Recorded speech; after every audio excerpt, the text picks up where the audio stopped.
Bharatiya Janata party जिंदाबाद, Bharatiya Janata party जिंदाबाद, मोदी सरकार जिंदाबाद, मोदी सरकार जिंदाबाद, हर हर मोदी, हर हर मोदी, हर हर मोदी, हर हर मोदी, हर हर मोदी, हर हर मोदी, हर हर मोदी, हर हर मोदी, भारत माता की जय। बहुत बहुत धन्यवाद। आज इस गाई चढ़ियाला का शुक्रिया अदा करता हूं जो इतना मान सम्मान, जो इतना प्यार, इतनी सपोर्ट आज आपने मोदी साहब के लिए और भारतीय जनता पार्टी के लिए, कमल के फूल के निशान के लिए और तिरंगे झंडे की अब्दुल्ला की पार्टी है। डॉक्टर फारूक अब्दुल्ला की पार्टी एनसी पार्टी ने हमेशा जम्मू कश्मीर का बहुत बुरा हाल किया। आप सब जानते हैं जब उनकी सरकार थी तो यहाँ के हालात कैसे थे। वाह, हर एक व्यक्ति जोरदार तालियां मोदी साहब। इसीलिए तो लोग बोलते हैं हर हर मोदी, घर घर मोदी, क्योंकि हर घर में मोदी है। हर इंसान की जेब में मोदी साहब का वो कार्ड है। इसके बाद हमारे प्रधानमंत्री मोदी साहब ने गांव-गांव के अंदर गरीब लोगों के मकान बनाए। हमारी बहन यहाँ सरपंच बरेरी की बैठी हुई है। आपके बरेरी में कितने मकान बनाए होंगे बहन जी आपने? 188 मकान, 188 मकान मोदी साहब ने सिर्फ बरेरी पंचायत में बनाए। और जब कांग्रेस का एनसी का जमाना होता था, जब फारूक अब्दुल्ला की आज मोदी साहब आए हैं, जहां हेल्थ कार्ड 5-5 लाख इलाज, गोल्डन कार्ड से गरीबों को मकान, गरीब घरों में टॉयलेट बाथरूम, गरीब लोगों को फ्री राशन, किसानों के खाते में 6-6 हजार, गरीब लोगों को जो बुढ़ापा, डिसेबिलिटी या कहीं कोई किसी के घर में दुखद घटना हो गई, 1000-1000 रुपया उसके खाते में महीने की पेंशन, ये देने का काम। अगर 2014 में मोदी साहब की सरकार बनी, मोदी साहब ने नारा दे दिया, बेटी बचाओ बेटी पढ़ाओ। और फिर कितनी स्कीम लगाई, लाडली बेटी, सुकन्या योजना, मातृत्व वंदना योजना। और इतना ही नहीं, गरीब परिवार में अगर किसी एनसी वालों की, तो 50 साल यहां सरकार रही है, 50 साल। एक काम बताए एनसी की सरकार, एक काम बताए फारूक अब्दुल्ला जो उसने गरीबों के लिए, आम लोगों के लिए किया हो।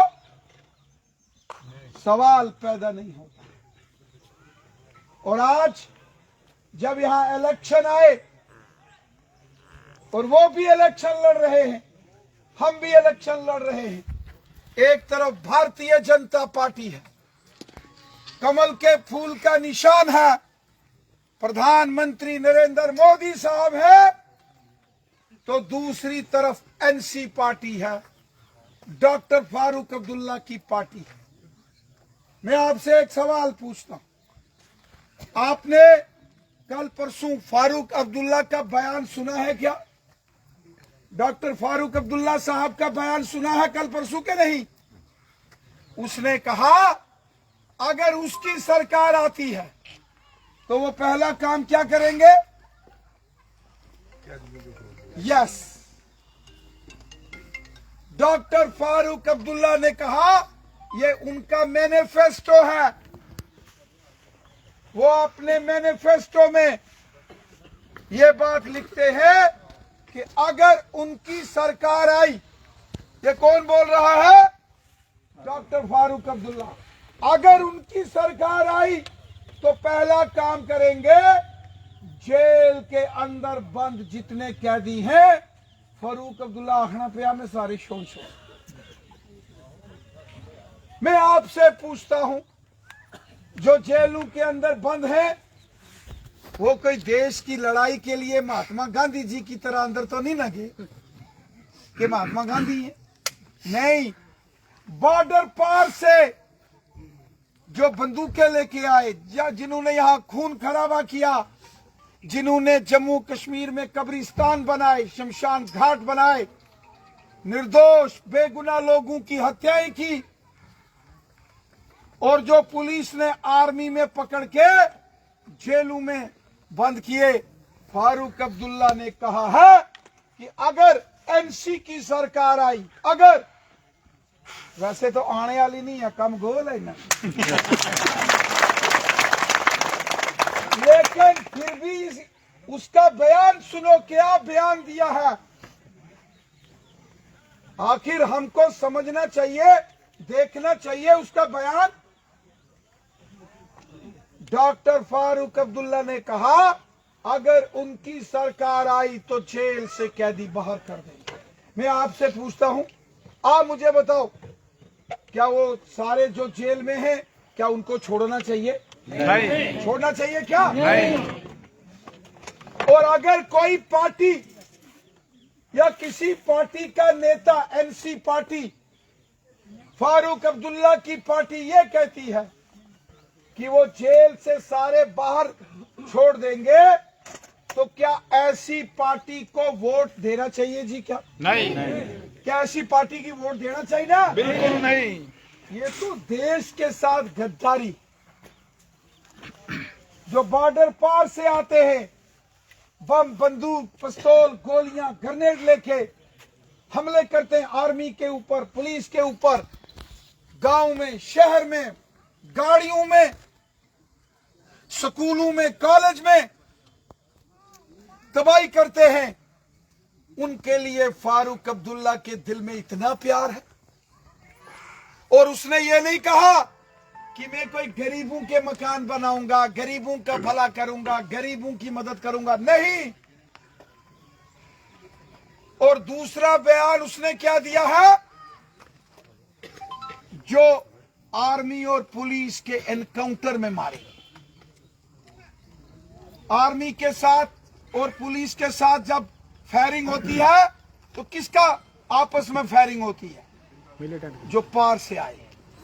वो कहता है, एनकाउंटर में जो आर्मी और पुलिस के साथ जो मारे गए, अगर उनकी सरकार आई तो वो क्या देंगे? 1 करोड़ रुपए। एक तो सारे ही पता था। वो कहता है 1-1 करोड़ उनको दूंगा। क्या ये ठीक पॉलिसी है भाई? नहीं। मेरी बहनों, क्या ये ठीक पॉलिसी है? बिल्कुल नहीं। और तीसरा बयान डॉक्टर फारूक अब्दुल्ला ने क्या दिया है? जो हमारे आर्मी के जवान देश के बॉर्डर्स के ऊपर, इन पहाड़ों में, जंगलों में, कश्मीर में, रेगिस्तान में, समुंदर के किनारे या ग्लेशियर, बर्फीले पहाड़ों के ऊपर जो सीना तान के हाथ में तिरंगा झंडा लिए देश की रक्षा में तैनात है, डॉक्टर फारूक अब्दुल्ला ने हमारे आर्मी के जवानों को बहुत गालियां निकाली, बहुत गालियां निकाली है। डॉक्टर फारूक अब्दुल्ला ने कहा, आर्मी के ऊपर गलत आरोप लगाए, बीएसएफ और पुलिस के ऊपर गलत आरोप लगाए,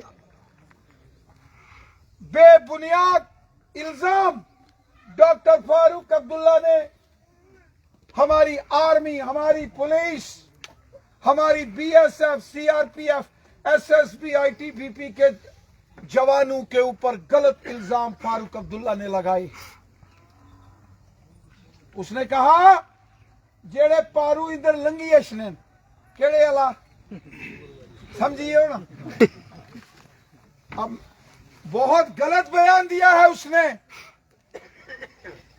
उन्हें ये गल आखी है कि ये सारे जड़े इधर टप्पी दशने ने ये आर्मी और पुलिस और BSF नहीं मिली भगत है जी।